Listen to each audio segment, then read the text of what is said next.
Nothing to lose by indulging me. Nothing to lose? What have we to gain? You bring us here and make terrible accusations of murder, and you just expect us to stand here politely and allow you to continue? You're a good playwright, Alex. You write good parts, but not that good. All I'm asking... I know what you're asking. At least I think I do, and I think you've got a hell of a nerve. I'm sorry. Well, that does it. Class dismissed. Excuse me, Miss Daniels. Don't you think you should reconsider? Who are you? We met last year after Miss Wells' suicide. I took a statement from you. Karen, you remember Lieutenant McElroy? McElroy. He was the investigating officer. He spoke to him myself. What's he doing here? I asked him to come. Karen, will you come back on stage? You too, Lieutenant. When my man might be helpful. Perhaps you can explain all this. Not much to explain, ma'am. Mr. Dennison asked him here today. Said he had information on the death of Miss Wells. A moment ago you said suicide, not death. Yes, ma'am. It was a suicide. That's my view and the official determination of the medical exam. Then the case is closed. Why are we wasting our time? Because the lieutenant is willing to give me a hearing. That's an admirable trait, don't you think? Tell you what's not so admirable. We didn't know he was here. Mr. Dennison asked me to keep out of sight. Thought I might inhibit you. I wonder why. I told him to intervene if any of you tried to leave. But you can't keep us here against our will. No, ma'am. This is unofficial.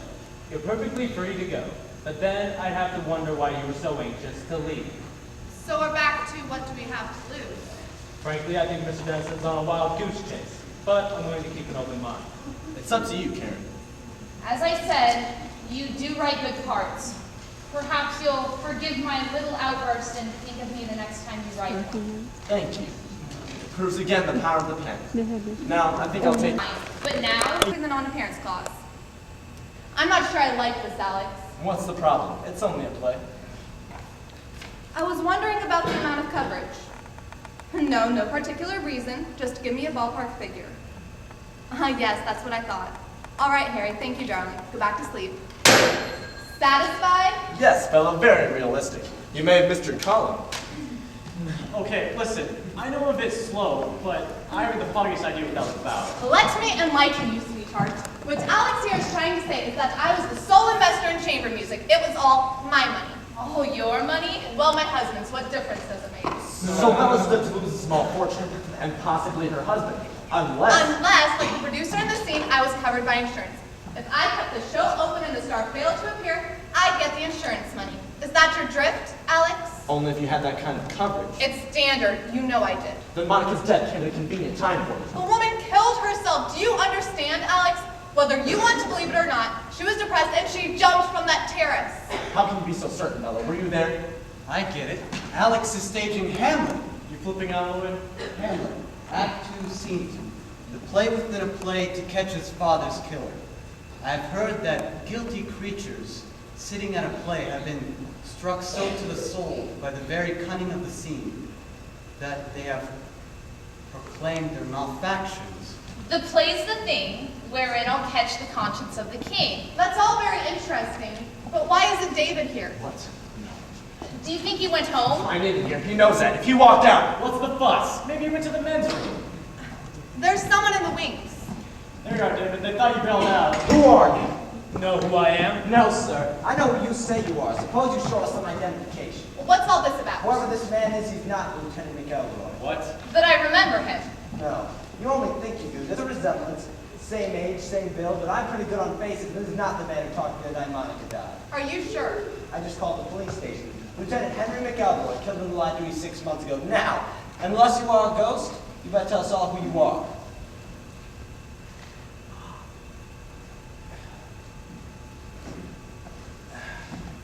Well, I tried. ladies and gentlemen, let me introduce you to a fellow professional, Mr. Frank Heller, He's an actor. and a very good one. Maybe not, Miss Dennison. They nailed it. Nothing to do with your performance. Unfortunately, David has too good of a memory. Are you saying that Alex hired you to impersonate Lieutenant McElroy? Yes, ma'am. But why? Very simple, Bella. For my little psycho jaunt to work, I had to keep all of you here. And given the nature of the situation, I was sure one of you would try to leave. So I had to get, what shall I call it, official leverage. Of course, we might walk out on you, but not on a cop. That's the idea. And since Lieutenant McElroy is no longer among the living, And since a real police officer would never cooperate. right, I decided to hire a lookalike. Excuse me, David, an almost lookalike. Does he know how much trouble he's in? What do you mean? What trouble? Impersonating an officer, that's a felony. He never said he was a police officer. That's a technicality. If you're gonna get angry, David, blame me. Mr. Helen here was just following instructions. How did you get into this? You won't believe me, but I auditioned. An audition? My agent said Mr. Denison was looking for an actor. Who am I to say no to that? Go on. I went to rehearsal hall. There were maybe 10 other guys. We all looked pretty much the same. Mr. Denison interviewed me, and that was that. A week later, he called me back. This time, there were only 3 guys. Finally, it was just me. What happened when he told you what you wanted? Thought he was crazy. Accurate impression. Just tell them the rest, Frank. First, I said no. I mean, I never knew Monica Wells. But just like everyone else, I read she committed suicide. Then he explained things to me. He told me why she was murdered and who killed her. Did he now? And of course, he offered you money. Yes, ma'am. How much? $10,000. For a one-day part? For that kind of money out of plastic surgery. Yeah, I admit the money was important. You guys know how it is. Actors have to scramble for jobs. I mean, I've been a bartender, I've been a hard hat, I even drove a cab for a while. It's not much of a life. So when this came along... You don't have to apologize, Frank. Anyways, no hard feelings, Al. You won't be needing now, so I guess I should be going. Not quite yet. No one leaves until we're finished. How do you intend to keep us here, Alex? You don't have your phony cop anymore. Right. I've pretty much had a belly full of this. We all have, Lloyd, but I think we should put up with it a few minutes longer. What? On one condition, that Alex tells his wife he's so all-fired positive that Monica was murdered. I think that's your cue, Alex. Frank, I'll need your help. What do you want me to do? Be Lieutenant McElroy again. We've been over this. Give them the case for suicide. Well, there were no signs of a forced entry. Correct. If she was killed by an intruder, how did he get in? And why wasn't anything stolen? The police found $1,000 on the premises. A thief would have taken it. She knew her play was a flop, so So she was despondent. she wrote a suicide note. Concrete proof of her intentions. Then she went into the bedroom, out on the terrace, and she Say it! She jumped. In the words of the medical examiner's report, fall from a height, case closed. But not for you. No one commits suicide because of bad reviews. Wasn't the reviews? It was the end of a dream for her. Alex, you have to admit that sometimes she was, well, erratic. I mean, she walked out before a performance one night. I had to go on for her. Don't you remember? Yes, the police made quite a point of that. Actress Monica Wells gets into an argument with the playwright before a show. She bolts from the theater, hails a cab, and heads home. She refuses to answer the phone, so we're forced to give her performance without her. She returns to the theater a few hours later, obviously proof of an unsound mind. It's certain proof of something. David, she was in love. She was struggling over whether to make a commitment or not. The tension was too much for her. We fought. She ran out. She came back. It was unprofessional. She admitted that, but it wasn't abnormal. Alex, I've been listening very carefully, but I'm not hearing any evidence of murder. She called me that night. Is that behavior of suicide? Maybe it was a cry for help. Then why did the line go dead in the middle of the sentence? Because she changed her mind and hung up. The woman was under stress, but she wasn't rational. She was rational enough to make herself a pot of tea.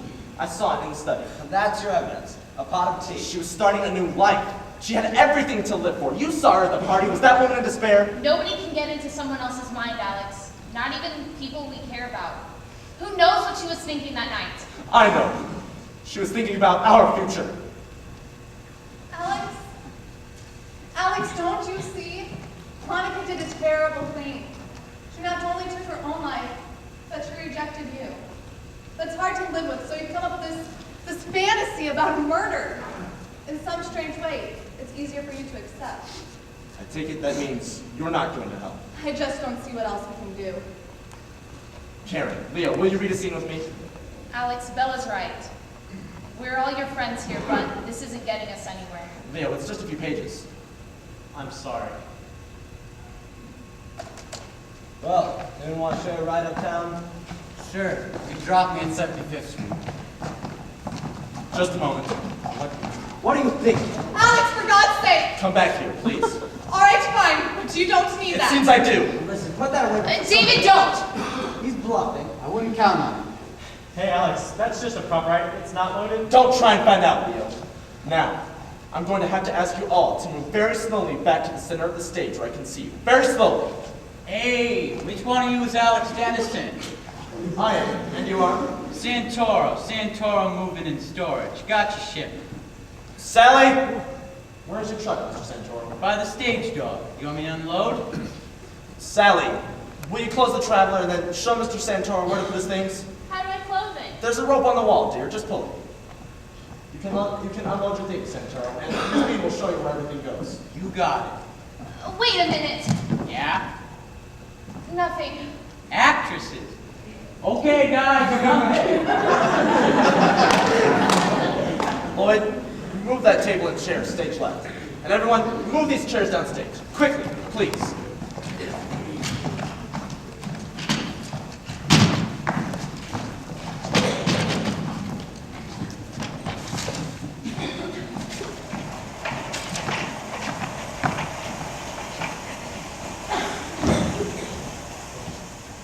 Leo, Karen, come get your seat. You expect us to act? That's exactly what I expect.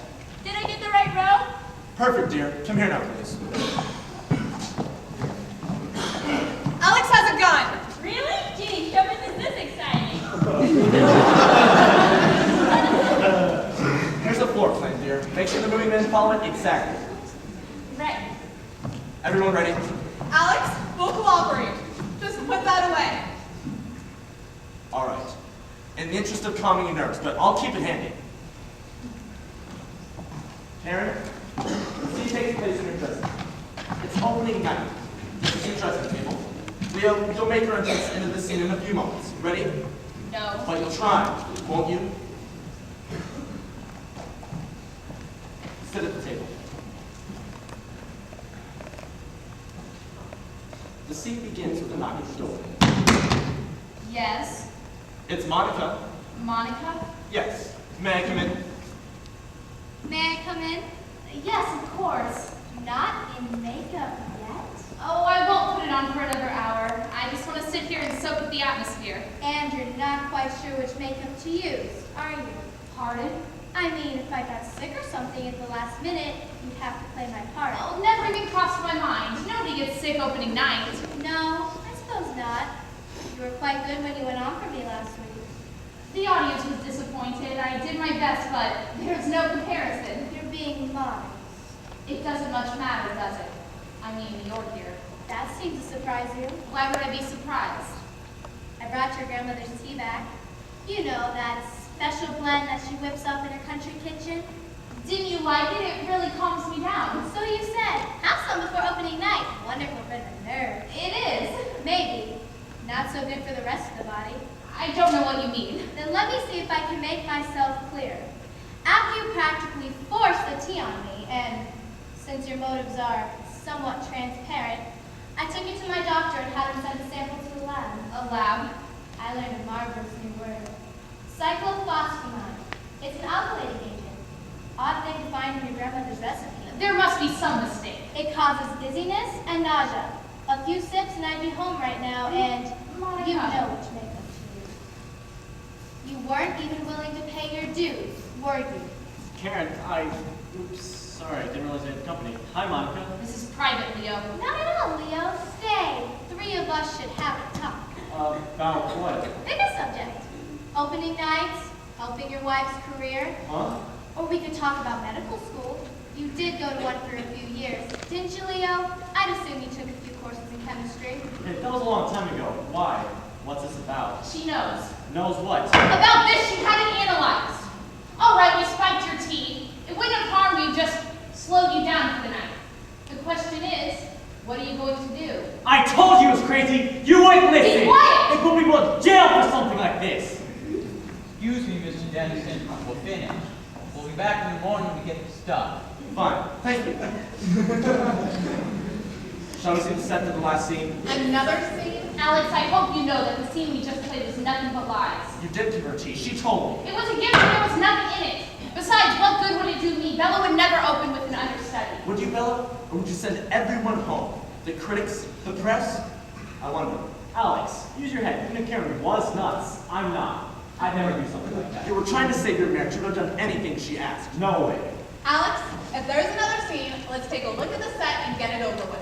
The voice of reason. At least someone's rational. Just strike the table, David, please. Sally, get ready on the curtain. Gee, looks like a real show. Everyone, move these chairs to the sides.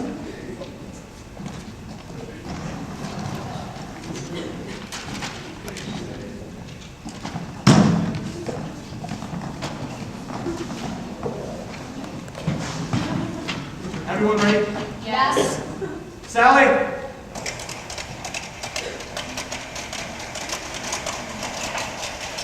Oh, Lord, it's Monica's apartment. Very good, Karen. Her study, the scene of the crime. But how? Her furniture was in storage. I had it brought here today, in the interest of realism. I'm sorry, but it's better. Alex, is this? The original? No. The police have it in their files. Everything here today is exactly as it was. The tray of liquor, the pot of tea, contents of that drawer, even our champagne glasses. I wouldn't, David. Monica didn't smoke. There are no ashtrays. Karen, that chair is a little off. Will you move it stage right, please?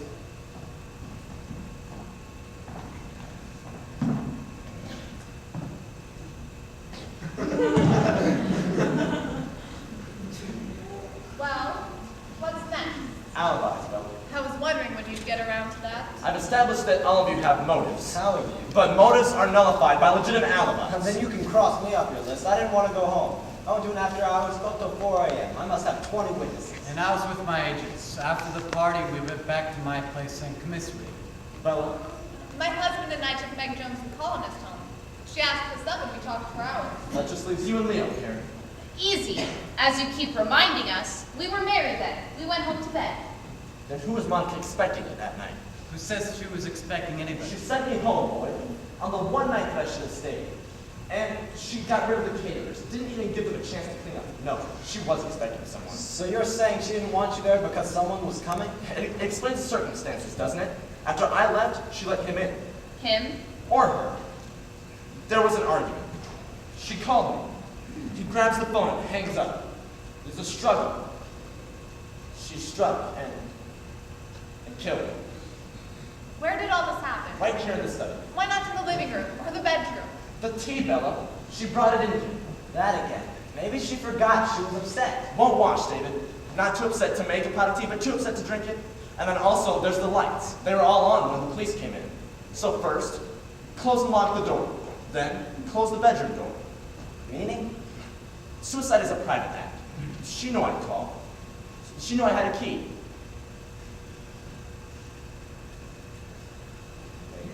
So, your imaginary murderer carries you onto the terrace and just throws her off. Instead of an unexplained corpse, he creates a suicide. And the note? He searches, finds a piece of stationery, What about fingerprints? gloves, handkerchief. He takes a piece of stationery, presses it against her fingers, rolls it into the typewriter. Her prints are on it, and his aren't. Very ingenious, Alex. But even if you are right, even if somebody did kill Monica, it wasn't one of us, unless you don't believe our alibis. On the contrary, I hired a firm of private detectives and had them checked out. Most of them held up. Most of them? David, you were with people at the club. Lloyd, you were with the agents, and Bella, you were with Meg Jones. No, hold on. But you and Leo, Karen, you two only alibi each other. We were together. But we only have your word for that. What are you saying? It's a matter of right. Read it. This is a laboratory report. Chemical analysis of a tea sample submitted by Monica Wells in April of last year. What does it say? The sample was saturated with, I can't even pronounce it, but it can cause illness and incapacitation. I found out among her effects. It's a fake. It looks genuine to me, Leo. Easy enough to check. 2 unsupported alibis and a motive. I'm not going to listen to this. She found out what you were doing. You both pleaded with her. You asked to see her after the party. No! You were the woman that would stick pins in a photograph to get apart. And you were Monica's understudy. I never went back Then there. who did? I don't know, maybe Leo? But you were with Leo. Not all the time. He went out for a while. That's what I wanted to hear. What are you doing to me? Well, you did. You said you couldn't sleep. You wanted to take a walk. How long was he gone here? I don't know, 20 minutes, an hour. No alibi, Leo, and a motive. Hey, this is crazy. Don't tell me any of you believe this. Okay, I took a walk. Is that some kind of crime? And what about her? If I don't have an alibi, either does she. It doesn't matter, Leo. Why doesn't it? Because Monica was killed in here. The murderer had to carry her out onto the terrace and lift her over the railing. And as we all saw, Karen couldn't even move that chair.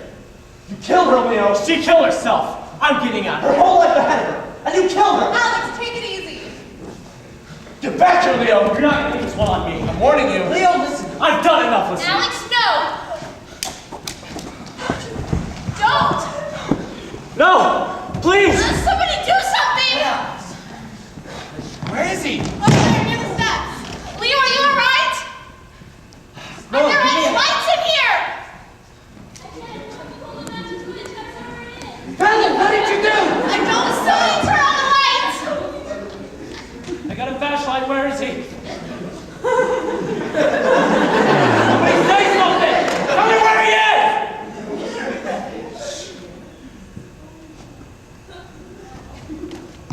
right, Sally.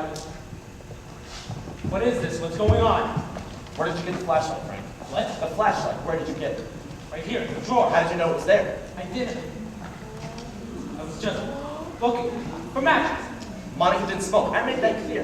Why would there be matches in her desk? What is this? Why did you go for that particular drawer? It was dark. I went for a lot of drawers. No, you didn't. Try them. I had them all sealed. All but one, and that's the one you opened. So what? What difference does it make? You went in there because you knew you'd find the flashlight. What's he talking about? How would I know Because you that? saw it the night you killed Monica, when you got the piece of stationery for her suicide note. He could have seen it. He was there. You said so yourself. He doesn't get it yet. Get what? Leo was never there at all. After the party, he went home to his wife and 3 children. What? I didn't never play. He never went to medical school. The closest he ever got to was playing male nurse off Broadway. Well, that's pretty good, man. But he said We all said a lot of things. None of them were true. you had motives. Afraid not. You wanted her out of the way. You mean grandmother's homemade tea? No such concoction. It was all part of the script. Script? Listen carefully, Frank. Nothing here today that happened was real. Nothing. The scenes we played, the arguments, it all came out of my typewriter, with a little improvisation from my friends. I thought we were terrific. This is crazy. And as for the motives, we invented them. Leo and Karen were never married. At least not to each other. How's your wife, Leo? Pregnant, again. Her relationship with Lloyd was strictly professional. Monica and David were close friends. And I'd never put my own money in a play. Especially not my husband's. He'd kill me. Oh, sorry. Here's your lighter back. Kevin, Wouldn't do for you to have a light in your pocket, Frank. You might not go with a flashlight. and this whole thing was staged. For an audience of 1. Blanks. The auditions. Hired me to play a cop. All just an excuse to get you here. We had to make you a participant. We even recreated her study, so you'd be back where you were a year ago. And then we agreed I'd pull the lights. How did you know about me and Monica? I didn't at first, but it was obvious she was expecting someone that night. Why me? Out of all the people in New York. Earlier that evening, she asked if I could keep someone from working. I thought, that's a strange thing to say. And then I saw her counting money, $1,000. So? So it suddenly occurred to me. It might be blackmail money. She might be paying someone off. That still doesn't explain. $1,000 isn't much. Who did she think she could pay off with that kind of money? And who could Alex Thurston, a successful playwright, keep from working? An actor, naturally. So if there was a blackmailer, he was coming for a payoff. He'd wait till the party was over, and it was raining that night. You remember the cab sitting outside with the off-duty light on? I was complaining about it. I also remember the day Monica ran out during our fight. She took a cab. And we all know the cliche about out-of-work actors driving taxis. In fact, Mr. Heller, you said you drove one yourself for a while. Every cab company keeps records of pickups and drop-offs. It seems that a Frank Heller took a fare from this meter to Monica's address the afternoon of our fight. And he had his cab out the night of Monica's murder with no recorded fares. Why didn't you go to the police? With what? Suspicions? No, we had to prove you were there. And since we're all creatures of the theater... Yeah. You decided to do a number on me. You were good. You were all good. What happened that night, Frank? That's right. Without me, you don't have a second act finished, do you? I was parked across the street, waiting for you all to leave. The party broke up early. Some of the guests even tried to get me to take them somewhere in the rain. I was tense. I had a couple of drinks. Just sitting there was driving me crazy. Finally, she sent the caterers home and I went out. She opened the door. She was expecting me. She was carrying a tray of tea things. Hi, Monica. Go into the study. Not even a hello, Monica. Through that door. So, how were the reviews? You don't care about the reviews. Okay, no polite conversation. You want to get down to business? We'll get down to business. You were a lot friendlier the last time I was here. This isn't the last time.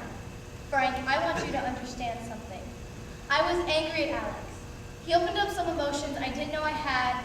Like a fool, I wanted to punish him for it.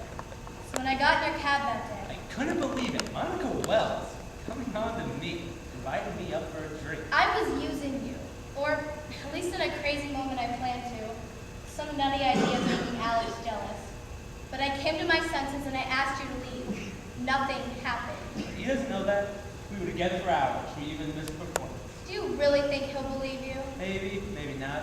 But I bet he'd rather pay a few bucks and forget the whole thing. Nuisance value. Call it what you like. Look, I don't enjoy doing this, but what do I have going for me? I've been an actor for 15 years. I'm driving a cab. I need a stake, something to get me moving again. So, when I opened up the paper this morning, You saw Alex and I were getting married. I figured he was a lucky man. Why shouldn't I be lucky too? Frank, I got you into this, so I owe you something. If you walk away now, I'll never mention your name to anyone. Sorry. What are you doing? I was going to pay you. I even went to the bank and took out $1,000. You're talking about a lot more than that. It doesn't matter, Frank, because you're not getting anything. Oh, Tonight, I decided that even if you called it off, I'd still tell Alex the truth. and very smart, especially right before the wedding. It's about time I was honest with him. As you said, maybe he'll forgive me, maybe he won't. Either way, he's not going to forgive a blackmailer. Now wait. I wouldn't want to be you, Frank. He has a lot of friends. Alex? Alex, I know how awful it is out, but can you possibly come back here? Right now. Alex, I'm sorry, but please, it's terribly important.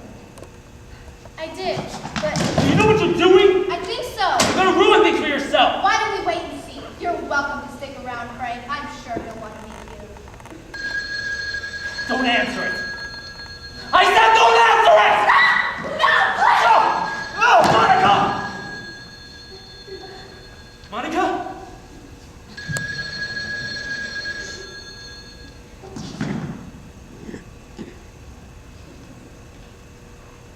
I called her name, tried to revive her, I even checked her pulse.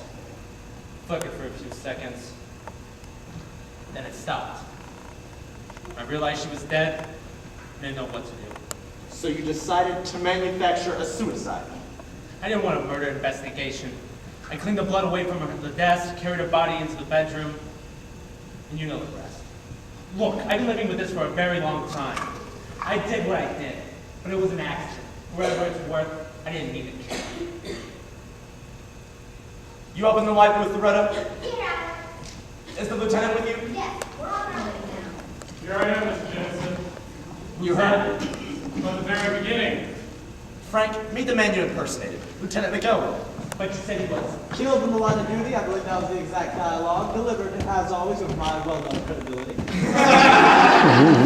Thank you for coming, Lieutenant. Everything I did looks like I owe you an apology. Not really. I didn't have any proof. Consider me a convert. You've done our job for us.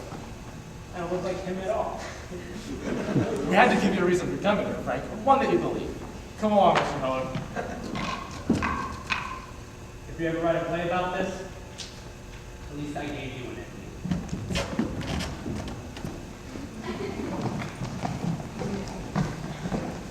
Thank you. Oh, I never thought it would work. Especially with me. I kept worrying I'd blow my lines. I hate to admit it, but you weren't half bad, especially for a non-pro. You know, one thing I don't understand is why you went along with it. Frank Heller? Promised him a lot of money, told him it was a trap for Leo, and it made him feel safe. But either way, he knew you killed Monica. Why get involved at all? For one reason, Lloyd. He was an actor, and I was offering him a wonderful part. Darlings, it's all been too exhausting. I'd say we all go down the street to Nora's and have some of her revolting coffee. Who's paying? It's the producer who always pays. Come on.